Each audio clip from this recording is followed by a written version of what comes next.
बिस्मिल्लाहिर रहमानिर रहीम। यह एक ऐसी कहानी है जिसे सुनकर इंसानियत के दिल कांप जाते हैं। एक ऐसी दास्तान जो कुरान मजीद में जिक्र की गई है और जिसमें अल्लाह की कुदरत का एक हैरत अंगेज नमूना पेश किया गया है। यह कहानी है असहाब ए कहफ की, जिन्होंने अल्लाह के रास्ते में अपनी जान की हिफाजत के लिए एक गुफा में शरण ली और फिर अल्लाह की करम से 300 साल तक गुफा में सोते रहे। इस दौरान उनकी सोई हुई हालत ने न सिर्फ उन्हें एक करामत का हिस्सा बनाया, बल्कि यह वाकया एक निशानी बन गया कि अल्लाह की ताकत से कुछ भी नामुमकिन नहीं। आइए इस कहानी के गहरे मतलब और हिकमत को समझते हैं, जो हमें ईमान और सब्र की सच्ची तालीम देती है। तो आइए इस वीडियो के जरिए हम जानते हैं कि असहाब ए कहफ कौन थे और उनकी कहानी से हमें क्या अहम सीख मिलती है। दोस्तों, इस वक्त आप जिस गुफा को देख रहे हैं, यह कोई आम गुफा नहीं, बल्कि एक हिस्टोरिकल यानी ऐतिहासिक गुफा है, जिसकी कहानी बहुत ही हैरान कर देने वाली और अनोखी है। यही वह गुफा है जिसमें लगभग 1700 या 1750 साल पहले एक ऐसा हादसा हुआ था जिसने सभी को हिला दिया था। इस वाकये का जिक्र कुरान करीम में भी किया गया है। यह कहानी कुछ ऐसे लोगों की है जो अपनी जान बचाने के लिए इस गुफा में छुपने आए थे।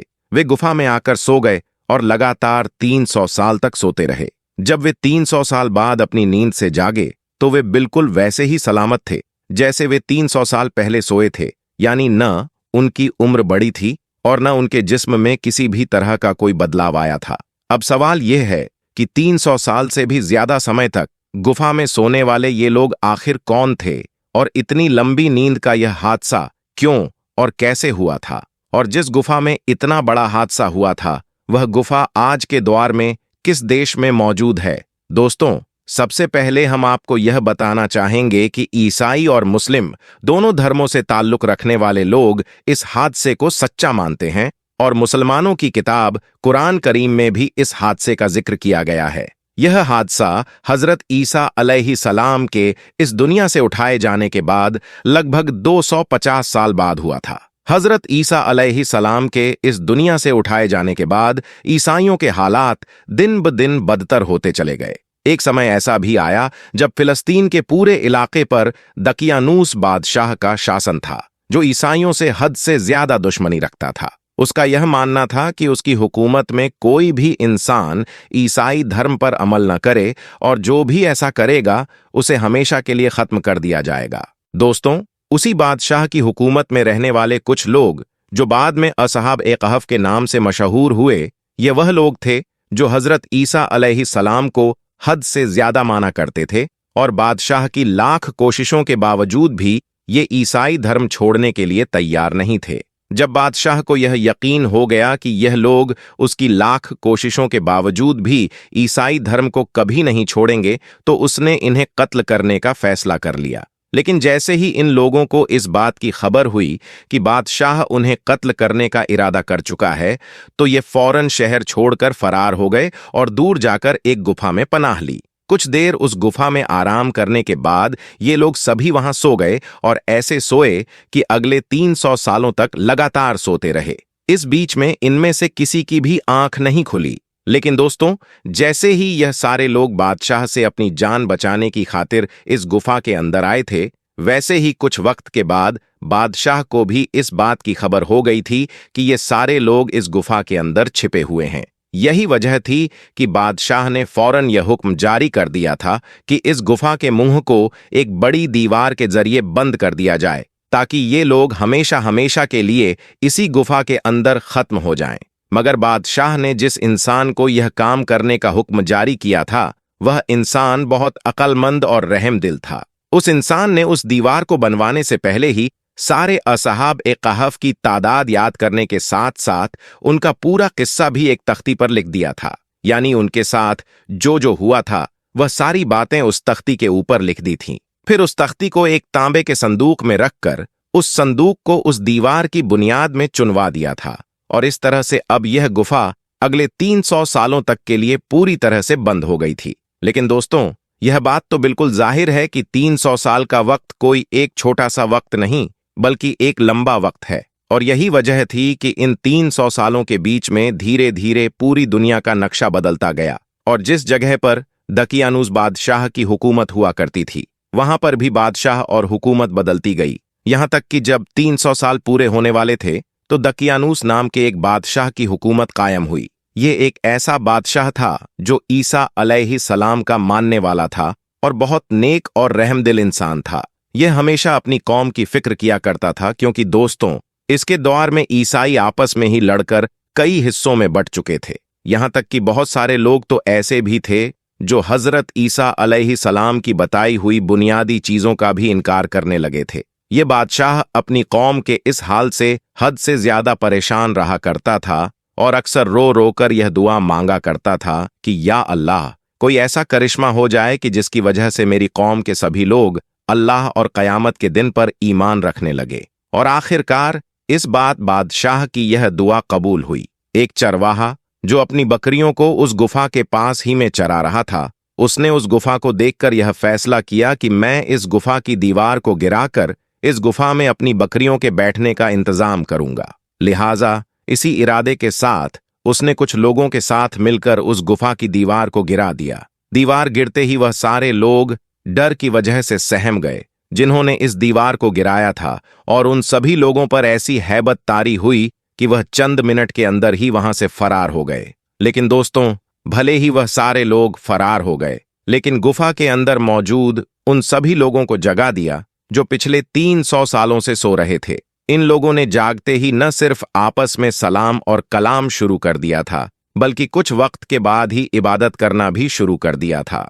गुफा के अंदर मौजूद इन सभी लोगों को जब थोड़े वक्त के बाद भूख महसूस हुई तो इन लोगों ने अपने ही एक साथी, जिसका नाम यमलिका था, उसे गुफा से इस इरादे के साथ बाहर भेजा कि वह इनके लिए खाना लेकर आए, और साथ ही में उसे यह नसीहत भी की कि जाकर देखो दकियानूस हमारे बारे में क्या इरादा रखता है। कहीं ऐसा तो नहीं कि वह हम लोगों को अभी भी बड़ी मेहनत के साथ तलाश कर रहा है। लिहाजा इन्हीं सब चीजों का हालचाल जानने के इरादे से ही यमलिका उस गुफा से बाहर निकल पड़ा। लेकिन बाहर निकलते ही हैरान हो गए, क्योंकि वह शहर जिसके बारे में वह यह जानते थे कि यहां पर हजरत ईसा अलैहिस्सलाम का नाम लेना भी जुर्म है, वहां पर तो अब हर इंसान हजरत ईसा अलैहिस्सलाम का ही कलमा पढ़ रहा था और हर इंसान के मुंह से अल्लाह और उसके नबियों का ही नाम सुना जा सकता था। यमलिका यह सब देखकर अभी हैरान ही थे कि इतने में एक खाने की दुकान पर भी पहुंच गए और दुकान वाले को दकियानूस के द्वार का सिक्का देकर खाना मांगा, क्योंकि वह तो अभी भी यही सोच रहे थे कि वह गुफा के अंदर 300 साल नहीं बल्कि चंद घंटों के लिए ही सो गए थे। मगर सच्चाई कुछ और थी। दकियानूस के द्वार का वह सिक्का न सिर्फ बहुत वक्त पहले ही बंद हो चुका था, बल्कि इस वक्त तो उस सिक्के को पहचानने वाला भी कोई इंसान नहीं रह गया था। यही वजह थी कि उस सिक्के को देखते ही दुकानदार को यमलिका पर शक हो गया और उस दुकानदार को यह लगने लगा कि या तो इस इंसान के हाथ कोई पुराना खजाना लग गया है या फिर यह कोई जासूस इंसान है। इसीलिए उसने शक के दायरे में यमलिका को सल्तनत के सिपाहियों के हवाले कर दिया और यमलिका के ऊपर यह इल्जाम लगाया गया कि यह तो जासूस है या फिर इसके हाथ कोई पुराना खजाना लग चुका है। सिपाहियों ने जब यमलिका के ऊपर जोर डाला कि वह बताए कि आखिर उसके हाथ कौन सा खजाना लगा है, तो यमलिका ने इस बात से साफ इनकार कर दिया और कहा कि जिसे तुम खजाना बता रहे हो यह तो हमारा एक मामूली सा सिक्का है। तो सिपाही कहने लगे कि हम कैसे मान लें कि यह तुम्हारा सिक्का है, क्योंकि यह सिक्का तो आज से लगभग 300-400 साल पहले चला करता था। इस सिक्के को बंद हुए एक लंबा जमाना गुजर चुका है और तुम तो बिल्कुल अभी भी जवान हो, तो हम यह कैसे मान लें कि तुम्हारे हाथ कोई पुराना खजाना नहीं लगा है। इस पर यमलिका ने सिपाहियों से कहा, अच्छा यह बताओ कि दकियानूस बादशाह का क्या हाल है। सिपाहियों ने जवाब दिया, दकियानूस नाम का तो कोई बादशाह इस वक्त पूरी दुनिया में मौजूद ही नहीं है। हाँ, आज से लगभग 300 या 350 साल पहले इस नाम का एक बादशाह इसी जगह पर हुकूमत किया करता था, जो बहुत जालिम और बेरहम इंसान था। यह सुनकर यमलिका हैरान हो गए और उन्होंने फौरन सिपाहियों से कहा, ऐसा कैसे हो सकता है? हम लोग कल ही तो दकियानूस से अपनी जान बचाने की खातिर उस गुफा में जाकर छिपे थे, जहां पर अभी भी मेरे और मेरे साथी मौजूद हैं। यह सुनकर सारे सिपाही हैरान हो गए और यमलिका की बात को मानने से इनकार कर दिया। तो इस पर यमलिका ने कहा, मेरे और भी साथी उस गुफा में मौजूद हैं, तुम मेरे साथ चलो, मैं उन सबको तुम्हें तुम्हारी आंखों से दिखाता हूं। सिपाही जब यमलिका के साथ उस गाड़ यानी गुफा के पास पहुंचे तो गुफा के अंदर मौजूद असहाब-ए-कहफ को यह महसूस हुआ कि दकियानूस की फौज हमें ढूंढती हुई हमारे पास पहुंच चुकी है और अब वो हमें कत्ल कर देगी। इसीलिए वह पहले से ही अल्लाह ताला की इबादत करने लगे और अल्लाह ताला से अपनी जान की हिफाजत के लिए दुआ करने लगे। लेकिन यमलिका के साथ पहुंचने वाले सिपाहियों ने बहुत जल्द ही उस तांबे के संदूक को भी बरामद कर लिया, जिसे दीवार खड़ी करते वक्त दीवार की बुनियाद में दफनाया गया था।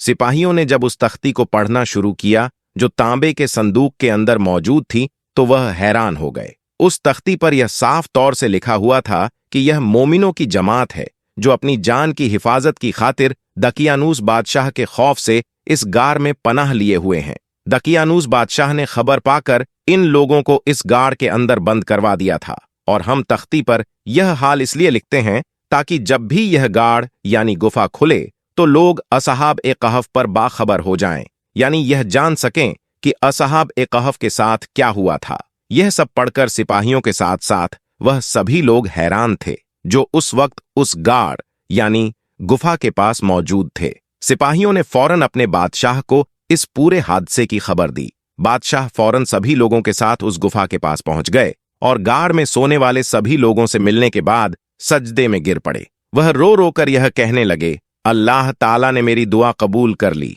यानी अल्लाह ताला ने एक ऐसा करिश्मा दिखा दिया जिसकी वजह से अब लोग मरने के बाद दोबारा उठने पर यकीन करने लगेंगे। इसके बाद असहाब-ए-कहफ ने अपने बादशाह को दुआएं दी और बादशाह से कहा, अल्लाह ताला तेरी बादशाहत को हिफाजत करे और अब हम तुम्हें अल्लाह के सुपुर्द करते हैं। यह कहकर असहाब-ए-कहफ दोबारा गार के अंदर चले गए और यह सारे के सारे लोग उस गार के अंदर जाकर सो गए और ऐसे सोए कि अल्लाह ताला ने उसी हाल में उन लोगों को मौत दे दी। उसके बाद बेतनुस नाम के उस नेक बादशाह ने लकड़ी के संदूक बनवाकर साहब-ए-कहफ की पाक लाशों को उनके अंदर ही हमेशा के लिए महफूज कर दिया था। दोस्तों, अब अगर बात की जाए इस बारे में कि आखिर वह गुफा आज के दौर में कौन से देश में मौजूद है, तो आपको बताते चले कि वह गुफा आज के दौर में जॉर्डन देश में मौजूद है। हालांकि बहुत सारे लोग तुर्की देश के इस शहर में मौजूद एक गुफा के बारे में यह भी दावा करते हैं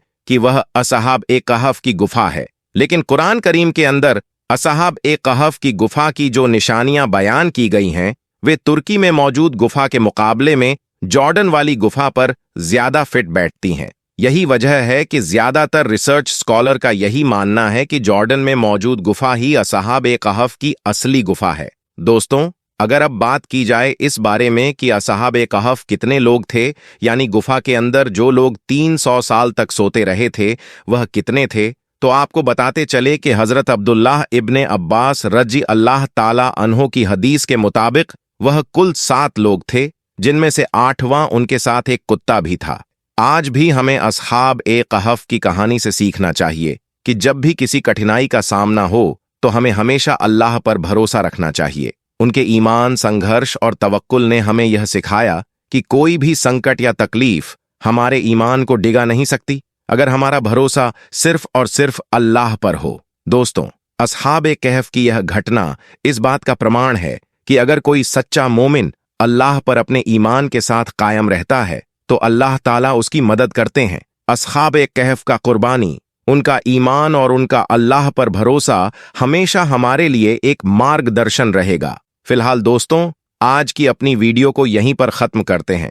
वीडियो पसंद आने पर ना सिर्फ वीडियो को लाइक करें बल्कि अपने दोस्तों के साथ इसे जरूर शेयर करें। हम मिलते हैं आपको अगली वीडियो में, तब तक के लिए अस्सलाम वालेकुम।